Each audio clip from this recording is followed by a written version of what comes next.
मैं इस रॉकेट को सिर्फ पानी से उड़ा सकता हूँ। तुम सब बस देखते रह जाओगे।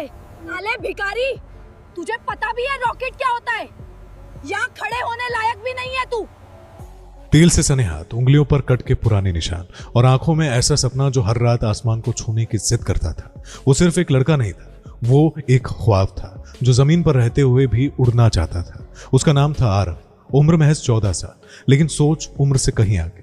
दिन भर गांव की नजरों में बेकार समझे जाने वाले कबाड़ में उसे अपने सपनों के पुर्जे दिखाई देते थे। टूटी मोटर, जली हुई बैटरी, पुराने तार, खराब घड़ियां। दुनिया के लिए ये सब कचरा था, पर आरव के लिए ये आसमान तक पहुंचने की सीढ़ियां थी। वो अक्सर कबाड़ के ढेर के बीच बैठा रहता, टूटे फूटे सामान को जोड़ता। कभी कुछ चलता तो कभी कुछ धुआं उड़ता। हाथ चलते पर उसके हौसले कभी नहीं थमते, क्योंकि उसके दिल में एक ही सवाल गूंजता रहता कि अगर इंसान उड़ सकता है तो मैं क्यों नहीं।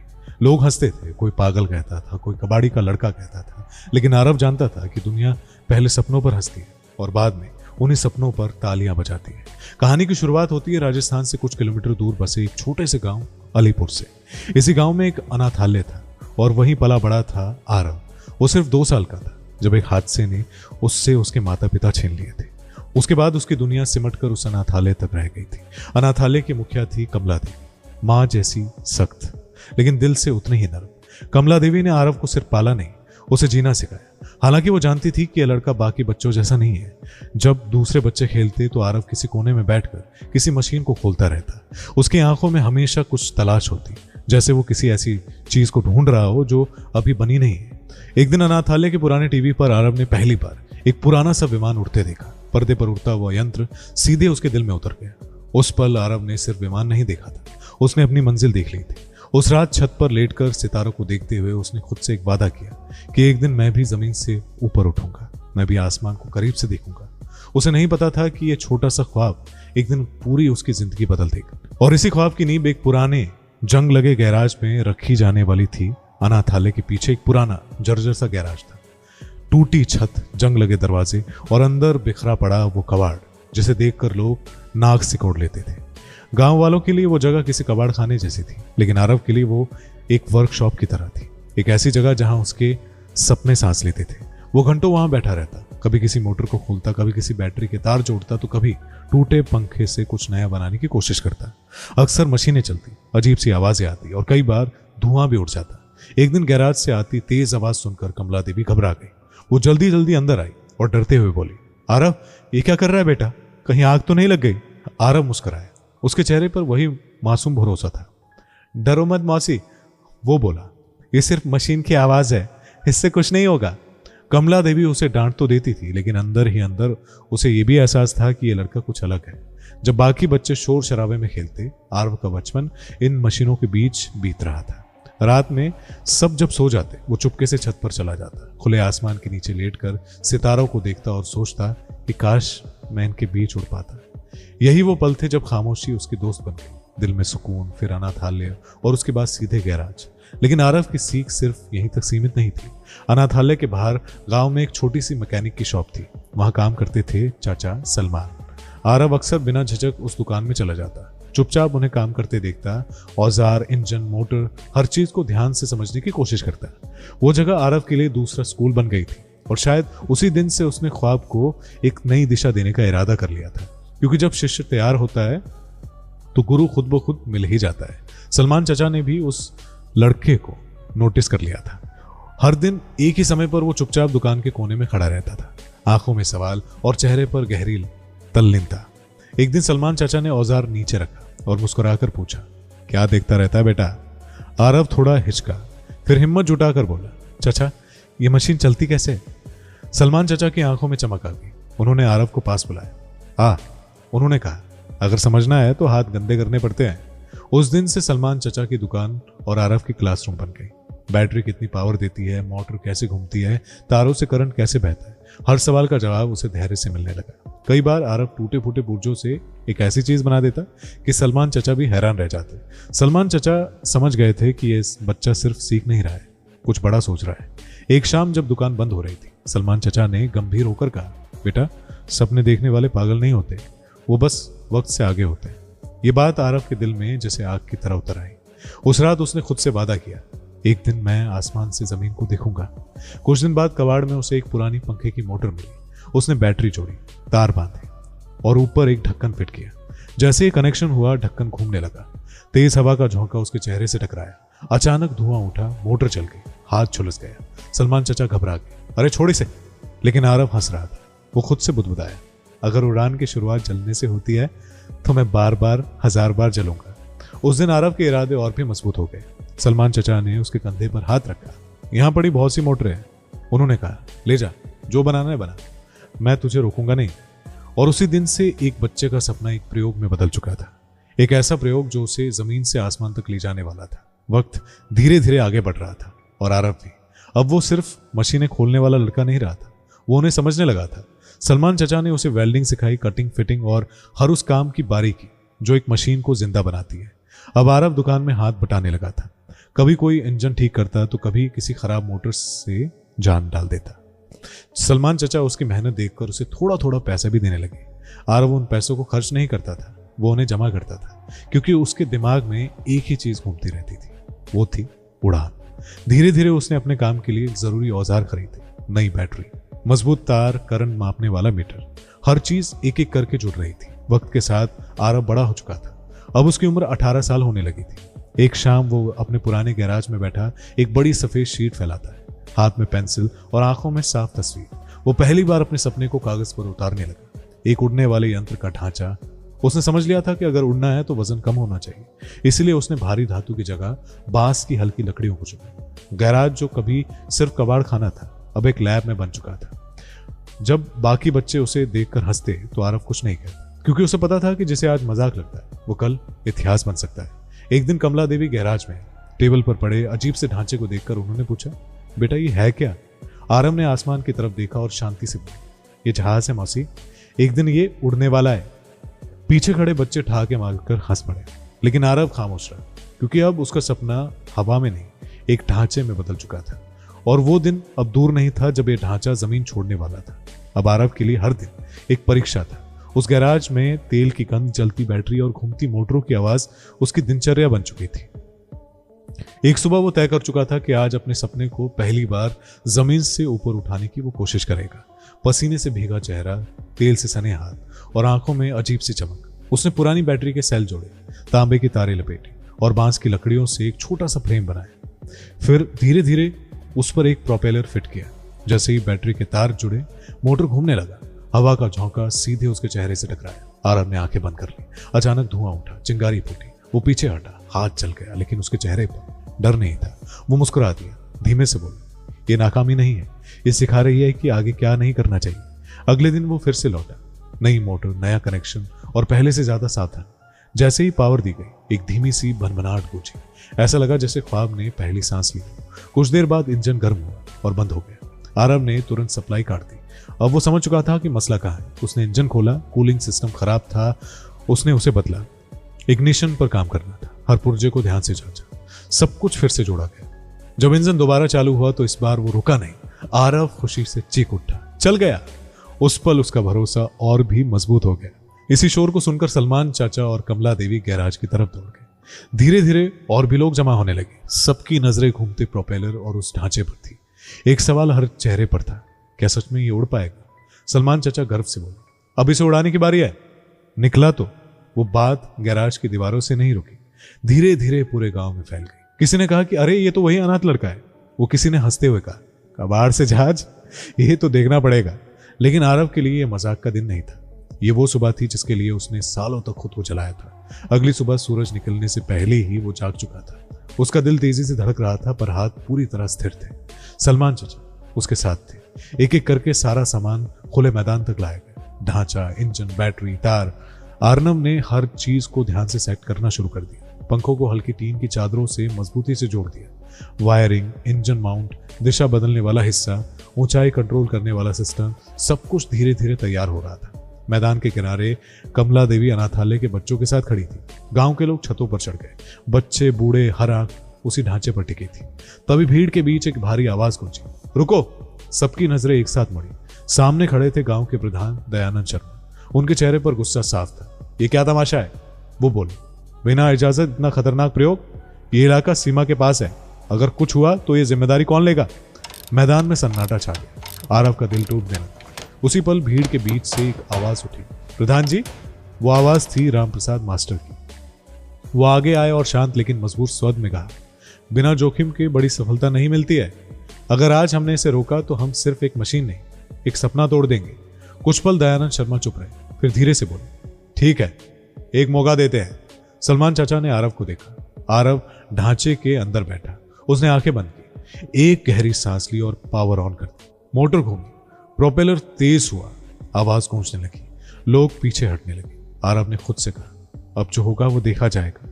और यहीं से उस पल की शुरुआत हुई जो इतिहास बनने वाला था। इंजन की आवाज धीरे धीरे तेज हो गई। प्रोपेलर जो था वो हवा को चीरने लगा। आरव ने पावर थोड़ा और बढ़ाया। ढांचा हल्का सा आगे सरका। मैदान में सांसें थम गई। कुछ ही सेकंड में वो ढांचा जमीन पर दौड़ने लगा, पहले धीमे, फिर तेज, और फिर एक ऐसा पल आया जिस पर किसी को भरोसा ही नहीं हो रहा था। टायरों ने जमीन छोड़ी, ढांचा हवा में उड़ गया। आरव की आंखें खुली की खुली रह गई। मैं उड़ रहा हूं, उसकी आवाज हवा में गूंज उठी। नीचे खड़े लोग हैरानी से देखते रहे। बच्चे चिल्ला उठे, उड़ गया, सच में उड़ गया। जहाज धीरे धीरे ऊपर उठ गया। कुछ ही पलों में पूरा गांव नीचे दिखाई देने लगा। आरव की आंखों में आंसू थे, ये खुशी के आंसू थे। सालों की मेहनत, जलते हाथ, टूटे पुर्जे, सब उस पल सार्थक हो गए। वो आसमान में हल्के हल्के गोल चक्कर लगाने लगा। नीचे लोग तालियां बजा रहे थे। कुछ देर बाद आरव ने जहाज को नीचे लाने की कोशिश की, लेकिन उसे लैंडिंग का कोई अनुभव नहीं था। गति कम हुई, पर नियंत्रण डगमगाने लगा।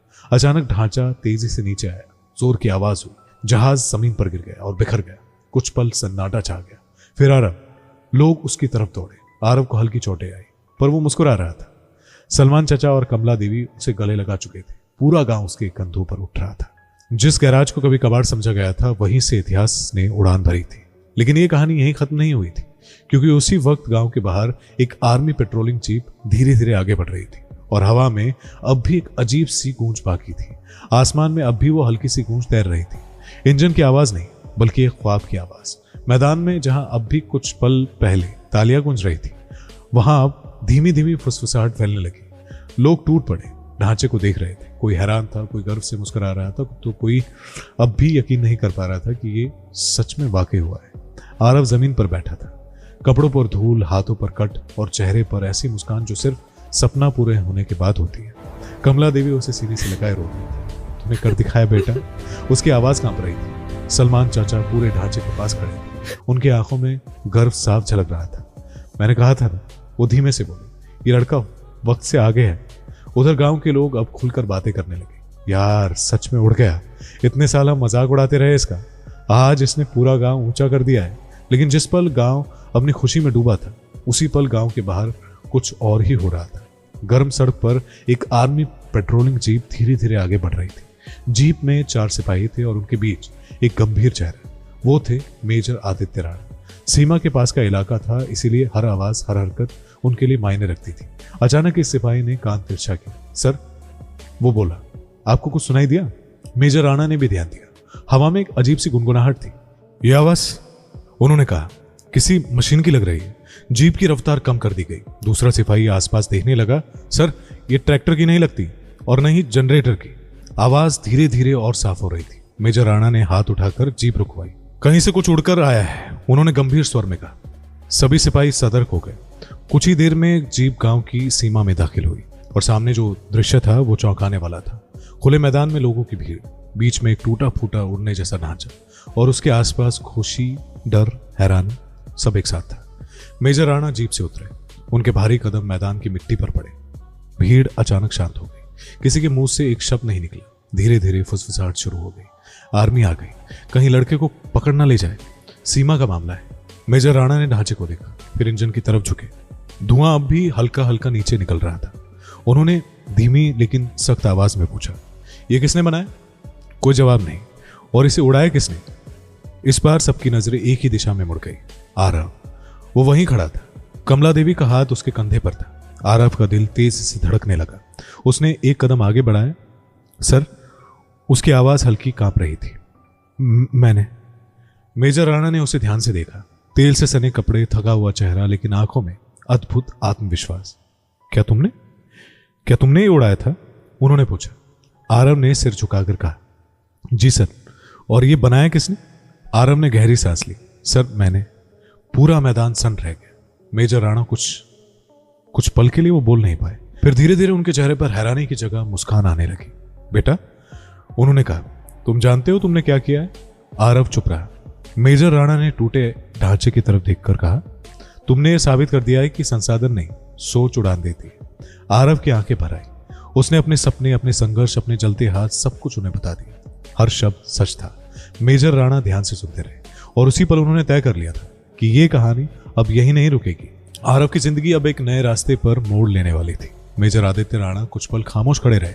उनकी नजर कभी टूटे ढांचे पर जाती तो कभी आरव के चेहरे पर। वो चेहरे पर डर नहीं था बल्कि एक सच्चाई थी। तुम जानते हो, मेजर राणा ने कहा, सीमा के पास ऐसी कोई भी उड़ान हमारे लिए गंभीर मसला होती है।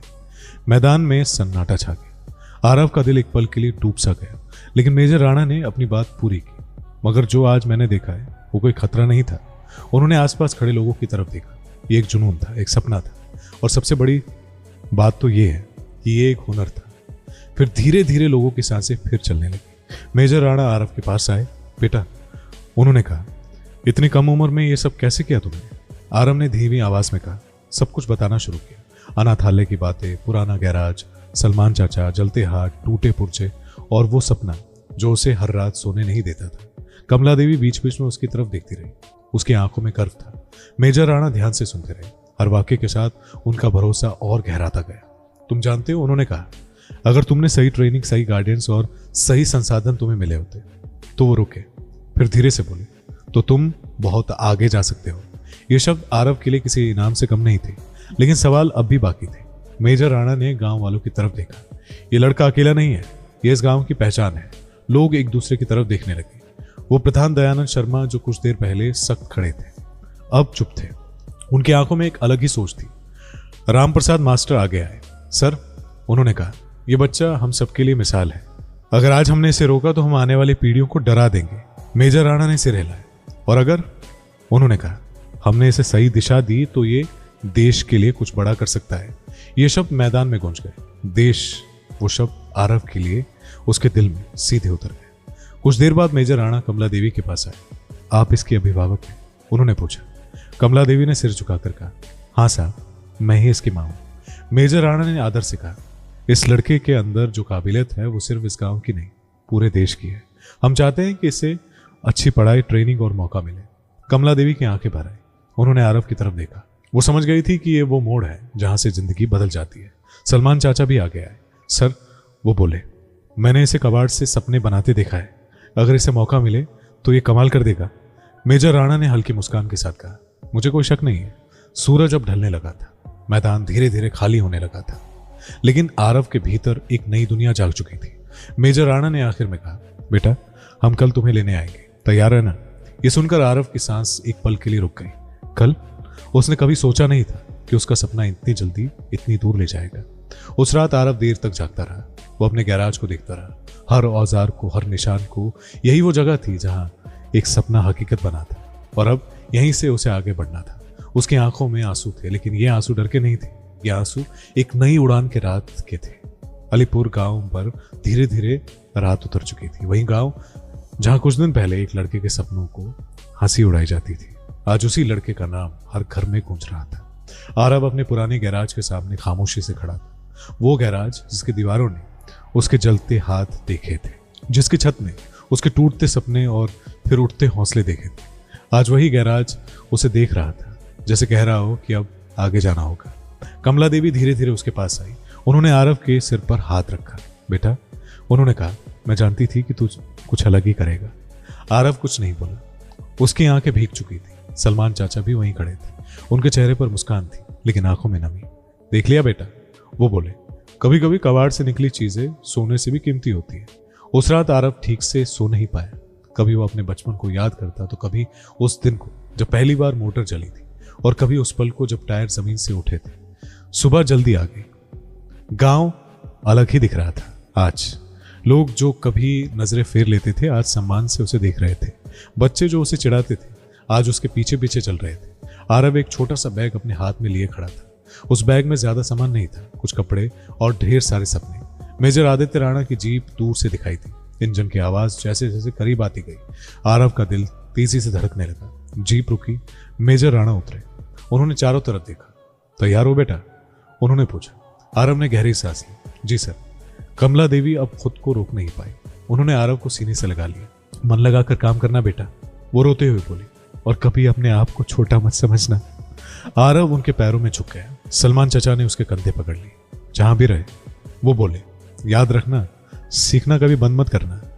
आरव की आवाज भर्रा गई। चचा, अगर आप नहीं होते तो शायद। सलमान चचा ने बीच में ही उसे रोक दिया। नहीं बेटा, वो मुस्कुराए। अगर तेरे अंदर आग नहीं होती तो मैं भी कुछ नहीं कर पाता। गांव के लोग सब सामने आ चुके थे। कुछ ने हाथ जोड़कर आशीर्वाद दिए और कुछ पल में कुछ लोगों ने उससे बहुत कुछ कहा, आशीर्वाद दिए। कुछ ने पीठ थपथपाई। दयानंद शर्मा भी आगे आए। उन्होंने आरव की तरफ देखा और कहा, हमें तुझ पर गर्व है बेटा। यह शब्द आरव के लिए किसी सम्मान से कम नहीं थे। राम प्रसाद मास्टर ने कहा, याद रखना आरव, आज तो अकेला नहीं जा रहा है, पूरा गांव तेरे साथ जा रहा है। आरव जीप की तरफ बढ़ा। एक बार पीछे मुड़कर देखा। वही गलियां, वही गैराज, वही लोग। जीप धीरे धीरे आगे बढ़ने लगी। गांव पीछे छूटता जा रहा था और एक नई दुनिया उसका इंतजार कर रही थी। आरव की आंखों से आंसू बह रहे थे, लेकिन होठों पर मुस्कान थी, क्योंकि वो जानता था कि ये अंत नहीं है, ये तो एक नई कहानी की शुरुआत है। और जो सपना कभी कबाड़ से शुरू हुआ था, अब वो आसमान से भी ऊंची उड़ान भरने वाला था। जीप सड़क पर लगातार आगे बढ़ रही थी। आरव खिड़की से बाहर देख रहा था। वो रास्ते जो कभी उसकी दुनिया थी, अब धीरे धीरे पीछे छूट रहे थे। उसके मन में अजीब सा खालीपन था। पहली बार वो उस जगह से दूर जा रहा था जहां उसे चलना सीखा था, उसने सोचना सीखा था और सपने देखना सीखा था। मेजर आदित्य राणा ने आरव की तरफ देखा। डर लग रहा है? उन्होंने पूछा। आरव थोड़ा रुका, फिर सच बोल दिया, थोड़ा, लेकिन ज्यादा नहीं। मेजर राणा मुस्कुराए। अच्छा है, उन्होंने कहा। डर वही महसूस करता है जो आगे बढ़ रहा होता है। कुछ घंटों के सफर के बाद जीप एक बड़े से आर्मी कैंप के सामने रुकी। ऊंची बाड़, सख्त पहरे और हर तरफ अनुशासन किया हुआ। आरव जीप से उतरा। उसके कदम हल्के से कांप रहे थे। ये दुनिया उसके गैराज से बिल्कुल अलग थी। यहाँ हर चीज नियम में बंधी थी। मेजर राणा उसे अंदर लेकर आए। रास्ते में कई जवान उसे देखकर रुकते गए और फिर आगे बढ़ते जाते। आरव महसूस कर सकता था कि यहाँ हर कोई कुछ बनने आया है। उसे एक छोटे से कमरे में ले जाया गया। यहीं रहोगे तुम बेटा, मेजर राणा ने कहा। कल से तुम्हारी ट्रेनिंग शुरू होगी। उस रात आरव अपने बिस्तर पर लेटा रहा, छत को देखता रहा। यह छत उस पुराने गैराज जैसी नहीं थी, लेकिन उसके दिल में अब भी वही सपना जिंदा था। अगली सुबह सिटी की तेज आवाज से उसकी नींद खुल गई। ट्रेनिंग शुरू हो चुकी थी। दौड़, डिसिप्लिन, थ्योरी क्लास, मशीनों की पढ़ाई। अगले कुछ पल आरव के लिए बहुत मुश्किल थे। उसके हाथ अब भी मशीनों के आदी थे, लेकिन यहाँ हर गलती सीख बन जाती थी।